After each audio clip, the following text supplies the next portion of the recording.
जब हमारी भक्ति सच्ची होती है और निस्वार्थ होती है ना, तो कहते हैं परीक्षा भी बहुत कड़क हो जाती है।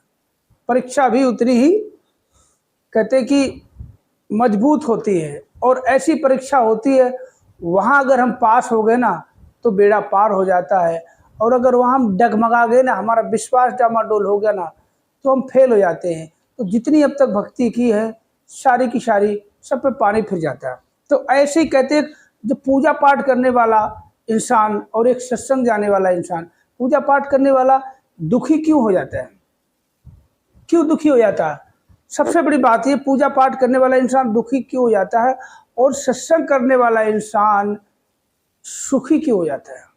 इसमें बहुत बड़ा रहस्य है, बहुत बड़ी बात है। देखा जाए कि जो पूजा पाठ करता है इंसान, उसकी भक्ति कहाँ तक सीमित है बताइए। उसकी भक्ति, जैसे कि हमने भी पूजा पाठ किया, बहुत व्रत किए हैं, सब कुछ किया, ना जाने कितनी किताबें पढ़ी हैं, उनकी जो भक्ति होती है किताबों तक ही सीमित होती है। जो किताबों में पढ़ लिया उसको अपने दिमाग में डाल लिया, और जो कहते हैं भगवान की जो मूर्ति होती है, चाहे गणेश की हो, लक्ष्मी की हो, शेरा वाली माता की हो, शिव शंकर की हो, राम की, हनुमान की हो, खाटू श्याम की हो, चाहे बाके बिहारी की हो, किसी की मूर्ति हो, बस वही तक उनकी भक्ति सीमित होती है। अगर थोड़ी सी कोई परेशानी आ जाती है तो डगमगा जाते हैं और हाहाकार करने लग जाते हैं। वहाँ उनका विश्वास डोल जाता है। क्यों डोल जाता है? किताबों में पढ़ के उसको अमल किया, आरती पूजा जो भी जिस तरह से उनको विधि विधान से पूजा पाठ करते हैं, थोड़ी सी परेशानी हो जाती है तो डामाडोल हो जाते हैं, हाहाकार मच जाता है, हताश हो जाते हैं, क्योंकि इसके आगे उनको कुछ पता नहीं है। रहस्य क्या है, परमात्मा क्या है जिसकी हम पूजा करते, कहते जिसकी हम पूजा करते, जिसकी पूजा, जिसकी भक्ति, उसका ज्ञान जरूरी है। पूजा पाठ करने वाले को ज्ञान नहीं होता परमात्मा का, सिर्फ पूजा पाठ करते हैं, आरती पढ़ ली, जो मंत्र होते हैं मंत्रोच्चारण कर लिए, सुबह की आरती, शाम की आरती, प्रसाद चढ़ा दिया, आज ये दिन इससे व्रत करना होता है, बस ये उन्होंने पढ़ लिया और ये कर ले कि जिसकी भक्ति, जिसकी पूजा, उसका ज्ञान जरूरी है। तो पूजा पाठ करने वाले इंसान के पास वो ज्ञान नहीं होता है। जब कोई ऐसी वैसी परिस्थिति आती है तो वो हताश हो जाते हैं, भयभीत हो जाते हैं, डामाडोल हो जाता है, उनका विश्वास डोल जाता है। अब वो जाए तो कहाँ जाए? अब वो क्या होता है कि देखा भी होगा, बहुत से ऐसे लोग देखे होंगे कि साईं की भक्ति कर रहे थे, अब वो वैष्णो माता जी के वहाँ जा रहे हैं, अब वो देखा गया तो खाटू श्याम को जा रहे हैं। मगर सत्संग करने वाला इंसान, आपने अगर सालों पहले एक मिशन से जुड़ा हुआ इंसान आपने देख लिया, चाहे किसी भी मिशन का सत्संगी हो, वो मरते दम तक वही रहेगा, क्योंकि सत्संग जाने से आत्मज्ञान होता है, प्रभु का ज्ञान होता है। कहते जिसकी भक्ति, जिसकी पूजा, उसका ज्ञान जरूरी है। तो सत्संग करने के बाद क्या होता है, सत्संग करते करते हर एक इंसान को, जो भी सत्संगी है, चाहे वो किसी भी मिशन में हो, मैं किसी भी मिशन का नाम नहीं ले रहा हूँ, किसी भी मिशन का हो, उसको परमात्मा का ज्ञान हो जाता है कि हम किसकी पूजा कर रहे हैं, हम पे किसकी कृपा है, हम किसकी कृपा से खा रहे हैं, पी रहे हैं, पहन रहे हैं, जीवन किसकी कृपा से, ये बाल बच्चे जो है, धन धान्य है, हमारा कारोबार है, ये किसकी वजह से, कौन सब दे रहा है, ये कौन हमारी सांसें चला रहा है, कौन हमें जीवन दे रहा है, इस शरीर को इतना सुंदर काया किसने दी है, और इस काया को चलाने के लिए माया किसने दी है, देने वाला कौन है? दे तो रहा परमात्मा, हर कोई जानता है सब परमात्मा, मगर कैसा है, इसका ज्ञान हो जाता है। कहते हैं कि इधर का तो पता है, पूजा पाठ करने वाले तक का जो है यहाँ तक सीमित है, इसके आगे क्या है नहीं पता होता है, इसलिए दुखी हो जाता है। मगर सत्संग करने वाले को इधर का भी और उधर का भी, उसको लोक का भी पता है और परलोक का भी पता है कि लोक के बाद परलोक जाना सबको है, तो परलोक का कोई पता नहीं।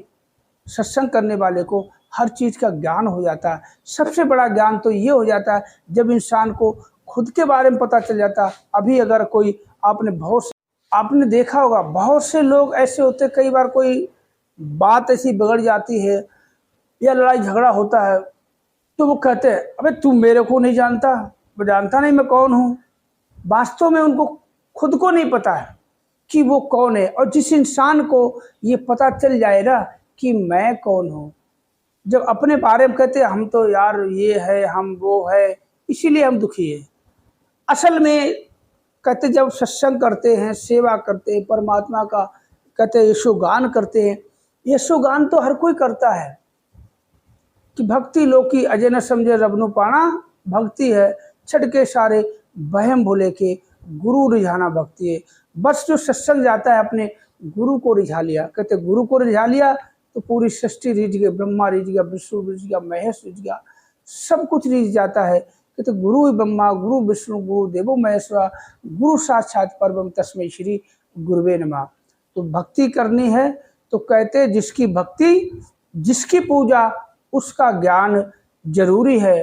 पहले ज्ञान लो परमात्मा का, जब ज्ञान परमात्मा को लोगे तो अपने आप को भी समझ जाओगे कि हम क्या हैं। जब हमें ये पता चल जाएगा कि हम क्या हैं, हम कुछ नहीं है, हम इस शरीर से अपने आप को जोड़ते हैं और शरीर से शरीर को हम जोड़ते हैं, इसीलिए हम दुखी रहते हैं। इस शरीर के माध्यम से कितने शरीर जुड़े हुए हैं, बच्चे हैं, माँ है, भाई है, भाभी है, बहन है, बुआ है, फूफा है, मामा है, मामी, ताऊ है, चाचा है, चाची है, पता नहीं कितने मौसा है, मौसी, ना जाने कितने रिश्ते इस शरीर से जुड़े हैं। मगर जब ये शरीर ही खत्म हो जाता है तो सारे रिश्ते ही खत्म हो जाते हैं। तो एक रिश्ता कौन सा ऐसा रिश्ता है कि शरीर के साथ भी है और शरीर के बाद भी है, वो प्रभु परमात्मा का है रिश्ता। इस प्रभु परमात्मा से जुड़ना बहुत आसान है, मगर कैसे इसको जानना बहुत मुश्किल है। जानना मुश्किल है जब तक आप सत्संग नहीं जाओगे तब तक। पूजा पाठ करते रहोगे तो कहते हैं भक्ति तो करते रहोगे, कर रहे हो, पता नहीं। वही कहते रहे कि वस्तु कहीं खोजत कहीं, कि वस्तु कहीं, परमात्मा अंग संग है, हमारे अंग संग है, हर जगह हर किसी में है। जिधर देखता उधर तू ही तू है, कि हर शय में जलवा तेरा हो बहु है, कि परमात्मा हर जगह है। मगर हम कहते हैं वस्तु कहीं और खोजत कहीं। हम दीवारों में, फोटो में, मूर्तियों परमात्मा को ढूंढते हैं, मगर परमात्मा तो जीती जागती जो मूर्ति परमात्मा ने बनाई, इंसान, ये जीव जंतु जो भी है, पशु पक्षी जानवर, सबके अंदर परमात्मा का वास है। इनकी अगर हम वो करते हैं, इज्जत करते, मान सम्मान करते हैं, इंसानियत के नाते उनके साथ हम अच्छे से पेश आते हैं, तो परमात्मा भी हमसे अच्छे से ही पेश आएगा।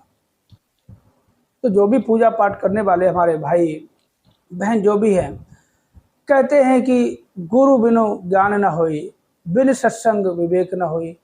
कहते गुरु के बिना ज्ञान नहीं होता और सत्संग के बिना विवेक नहीं। तो जब विवेक नहीं, ज्ञान नहीं, तो हम अधूरी जिंदगी जी रहे हैं।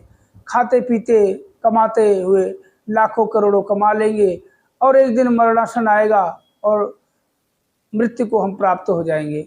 मगर जिस अवस्था को हमें प्राप्त करना था, जिसको प्राप्त करना था, मानव शरीर धारण करने का हमारा लक्ष्य क्या था, हमारा परमात्मा से वादा क्या था, वो वादा हमने नहीं निभाया। कि जो वादा किया वो निभाना पड़ेगा, मगर हमने वादा निभाया नहीं। परमात्मा से किया हुआ वादा हम भूल गए। जिस परमात्मा ने हमें जीवन दिया और जीवन के साथ सारे सुख दिए, सारे दौलत शौहरत हर एक चीज़ दी हमें, उस परमात्मा से किया हुआ वादा हम भूल जाते हैं।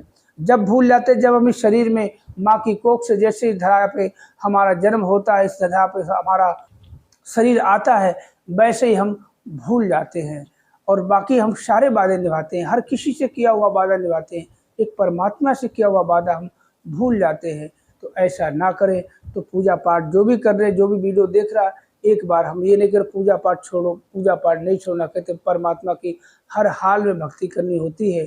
पूजा पाठ करने से कहते हमारे मन को शांति मिलती है। कहते शांति, और कहते कि एक आनंद, शांति क्षणभंगुर होती है, चंद घंटों मिनट के लिए आती है, फिर वही अशांति हो जाती है।